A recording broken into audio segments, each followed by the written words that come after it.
नमस्कार, आप देख रहे हैं न्यूज 18 पंजाब हरियाणा हिमाचल। ये है हरियाणा हिमाचल प्राइम।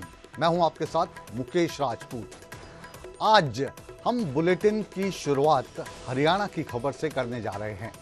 दिल्ली में मुख्यमंत्री नायब सिंह सैनी ने अधिकारियों की बैठक ली। इसमें आईएएस, आईपीएस और आईपीएस अधिकारी शामिल थे।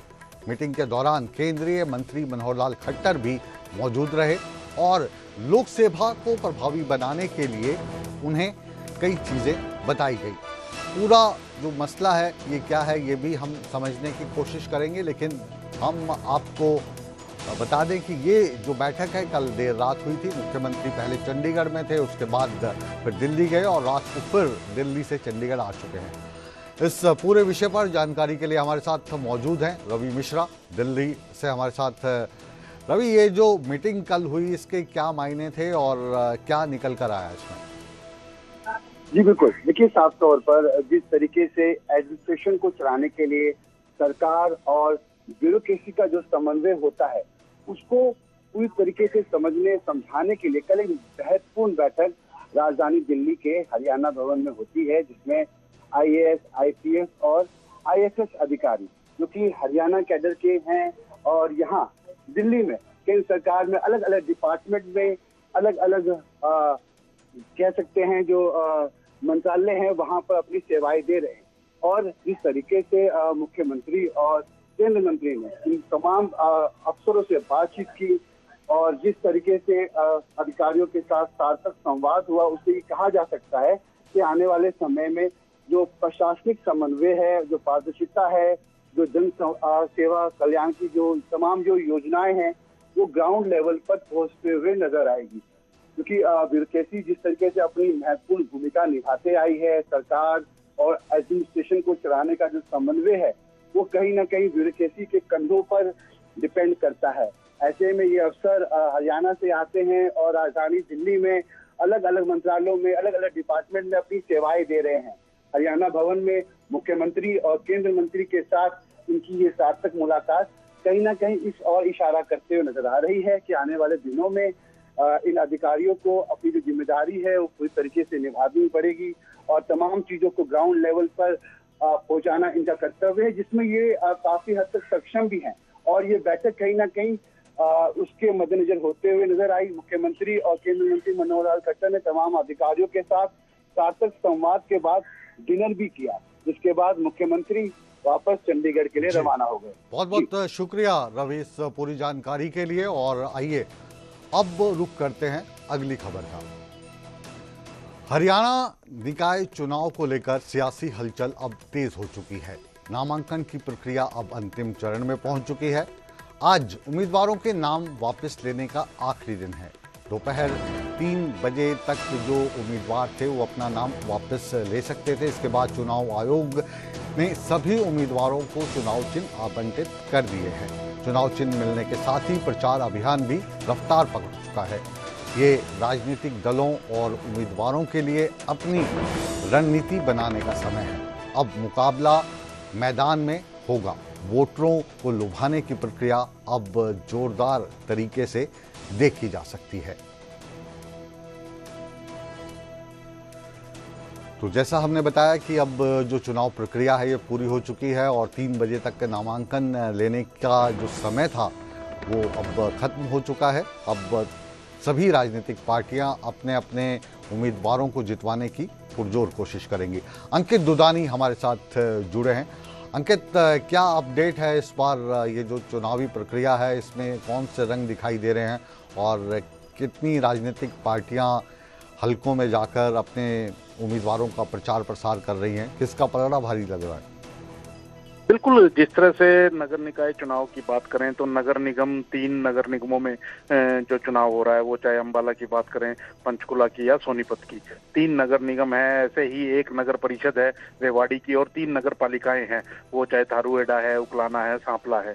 तो इस तरह से ये चुनाव हो रहा है। कुछ वार्डों का भी उपचुनाव भी हो रहा है और पंचायत के भी कुछ उपचुनाव हो रहे हैं। तो कुल मिलाकर के जहां तक जो ये बड़े नगर निगम है इसमें बड़ा मुकाबला देखने को मिल रहा है। तो उसमें कांग्रेस पार्टी और जो भारतीय जनता पार्टी है दोनों चुनाव चिन्ह पर अपने उम्मीदवार मैदान में उतारे हैं। और बात की जाए इंडियन नेशनल लोकदल की, तो इंडियन नेशनल लोकदल ने भी सोनीपत में और पंचकुला में मेयर का जो कैंडिडेट है वो अपने निशान के ऊपर उतारा है। वहीं आम आदमी पार्टी ने भी अपने कैंडिडेट मैदान में उतारे हैं। लेकिन जननायक जनता पार्टी ने इन चुनावों में कोई हिस्सा नहीं लिया, कोई भी अपना उम्मीदवार किसी भी जगह नहीं उतारा है। वो निर्दलीय तौर पर कोई उम्मीदवार खड़ा हुआ हो तो बात अलग है, लेकिन कोई पार्टी निशान के ऊपर की कोई भी उम्मीदवार नहीं उतारा गया है। और आज की अगर बात करें तो आज अब समय पूरा हो गया है।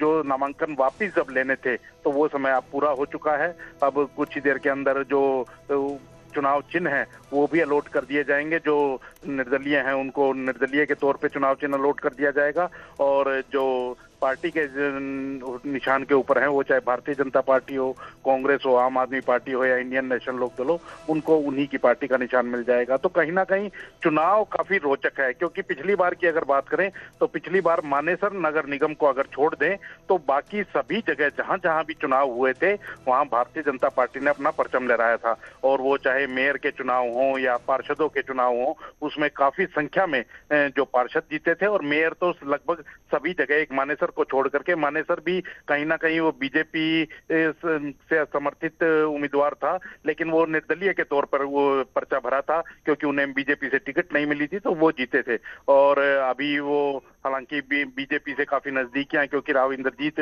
से उनकी काफी नजदीकियां हैं। तो इस तरह से अगर बात करें तो अब की बार भी, क्योंकि सत्ता पक्ष के साथ ही लोग जाते हैं, लेकिन 2016 में जब पंचकुला के अंदर चुनाव हुआ था तो उस समय जरूर कांग्रेस पार्टी जीतने में चलिए सफल हुई अंकित, थी। और अभी ये कह पाना मुश्किल होगा और कहना भी नहीं चाहिए हमें कि सत्ता पक्ष के साथ लोग जाते हैं, क्योंकि सत्ता जो है वो अक्सर बदलती रहती हैं, तभी जो दूसरा जो विपक्ष है वो सत्ता में आता। बहरहाल बहुत बहुत शुक्रिया इस तमाम जानकारी के लिए। अब रुख करते हैं अगली खबर का। अगली खबर भी हरियाणा से है, पंचकुला से है और पंचकुला के नगर निगम से है। पंचकुला नगर निगम में भाजपा ने अपनी पूरी ताकत झोंक दी है। मुख्यमंत्री नायब सिंह सैनी खुद इस मसले पर अपना मोर्चा संभाल चुके हैं। इसी के तहत सेक्टर 10 में जिला उपाध्यक्ष उमेश सूद के वो घर पहुंचे। उन्होंने उनके साथ बातचीत की, एक बड़ी भीड़ को उन्होंने संबोधित किया और एकजुटता का संदेश दिया। मेयर प्रत्याशी श्यामलाल बंसल भी उस वक्त वहां पर मौजूद रहे। कंवरपाल गुज्जर मंच पर मौजूद थे और एक जो खास चीज़ इस दौरान देखने को मिली वो ये कि जो बागी वहां पर हो रहे थे उनको भी शांत किया गया। आज़ाद उम्मीदवार के तौर पर सोनिया सूद अपना नामांकन भर चुकी थी, लेकिन इस मीटिंग के बाद उन्होंने अपना नामांकन वापस ले लिया। बहुत ही पुराने मित्र भी हैं उमेश सूद जी। शायद आप सबको इस बात का ध्यान भी होगा क्योंकि हमारे इसी स्थान के ऊपर, इसी सेक्टर में जब सोनिया पिछले चुनाव में यहाँ से चुनाव लड़ रही थी तो मेरा कार्यक्रम इसी स्थान पर था।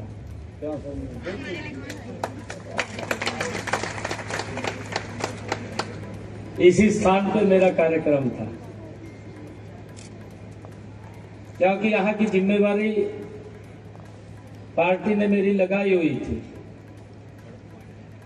मैं आप लोगों को दोनों हाथ जोड़ करके प्रणाम करता हूं कि आपने सोनिया को बड़े मार्जिन से जिताया। यहाँ आप बधाई के पात्र हैं। ये लगातार जिम्मेवारियां मिलती भी रहती हैं, बदलती भी रहती हैं। ये अगर किसी पार्टी में है, किसी संगठन में है, तो ये भारतीय जनता पार्टी में है। जब मैं पिछली बार यहां आया था तब मैं एक सांसद था, सांसद के रूप में यहां आया था। लगातार जो भी चुनाव पंचकुला में हुए हैं, किसी न किसी रूप में आप लोगों के बीच में मुझे आने का अवसर मिला है।